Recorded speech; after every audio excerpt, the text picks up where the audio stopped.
হাতে মাত্র আর একদিন সময় বন্ধুরা, আর 24 ঘন্টা পরেই দীর্ঘ 7 মাসের অপেক্ষার শেষে বিরাট কোহলি ও রোহিত শর্মা সমেত ভারতীয় দল মাঠে নামতে যাচ্ছে। 24 ঘন্টা পর অস্ট্রেলিয়ার সাথে বন্ধুরা প্রথম ওয়ানডে ম্যাচ খেলতে যাচ্ছে ভারত, যেটা হবে পার্থে। বন্ধুরা, অস্ট্রেলিয়ান দল আমরা দেখছি যে এবারের অস্ট্রেলিয়ান দলটা কিন্তু তুলনামূলকভাবে অনেক দুর্বল একটা দল। যে দলে গ্লেন ম্যাক্সওয়েল নেই, যে দলে প্যাট কামিন্স, ক্যামেরন গ্রিনের মতো প্লেয়ার নেই, যে দলের প্রথম দুটো ওয়ানডে ম্যাচে হয়তো অ্যাডাম জাম্পা থেকে শুরু করে অ্যালেক্স ক্যারি, জশ ইংলিশের মতো প্লেয়ার নেই। মানে এক প্রকার একটা জুনিয়র, একটা নতুন টিমের সাথে কিন্তু আমরা মাঠে নামবো।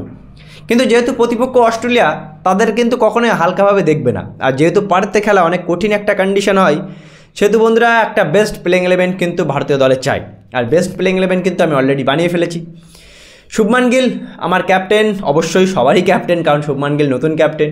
শুভমান গিলের সাথে বন্ধুরা রোহিত শর্মা ওপেনিং করবে, 3 নম্বরে বিরাট কোহলি, 4 নম্বরে শ্রেয়াস আইয়ার, 5 নম্বরে KL Rahul wicket keeper batsman হিসেবে, 6 নম্বরে অক্ষর পটেল, 7 নম্বরে নীতিশ কুমার রেড্ডি, 8 নম্বরে হর্ষিত রানা, 9 নম্বরে অর্শদীপ সিং, 10 নম্বরে মোহাম্মদ সিরাজ এবং 11 নম্বরে কুলদীপ যাদব। এই প্লেইং 11টাই কিন্তু বন্ধুরা হয়তো মাঠে নামতে যাচ্ছে।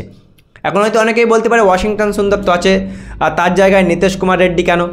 যেহেতু বন্ধুরা প্রথম ওয়ানডে ম্যাচ একটা ফাস্ট বোলিং বিশ্বের সবথেকে দ্রুতগতির পিচ উইকেটে খেলা হবে, সেহেতু নীতিশ কুমার রেড্ডি কিন্তু একজন ফাস্ট বোলিং অলরাউন্ডার।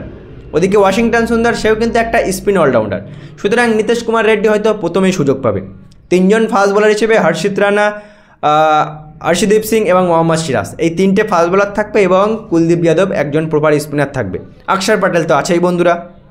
সুতরাং এই যে প্লেইং 11টা, এই প্লেইং 11টা নিয়েই কিন্তু ভারতীয় দল প্রথম ওয়ানডে ম্যাচে অস্ট্রেলিয়াকে কালকে হারাবে। আর আমরা সব থেকে বেশি এক্সাইটেড আছি বিরাট কোহলি ও রোহিত শর্মার পারফরমেন্স দেখার জন্য। সো বন্ধুরা, তোমরা কাকে দেখতে চাও প্রথম ওয়ানডে ম্যাচের প্লেইং 11 অবশ্যই জানাবে কমেন্ট সেকশন, এবং তোমরা কতটা এক্সাইটেড 7 মাস পর বিরাট কোহলি রোহিত শর্মাকে দেখার জন্য অবশ্যই জানাবে কমেন্ট সেকশনে। ভিডিওটি ভালো লাগলে শেয়ার করে চ্যানেলটা অবশ্যই সাবস্ক্রাইব করে দেবে।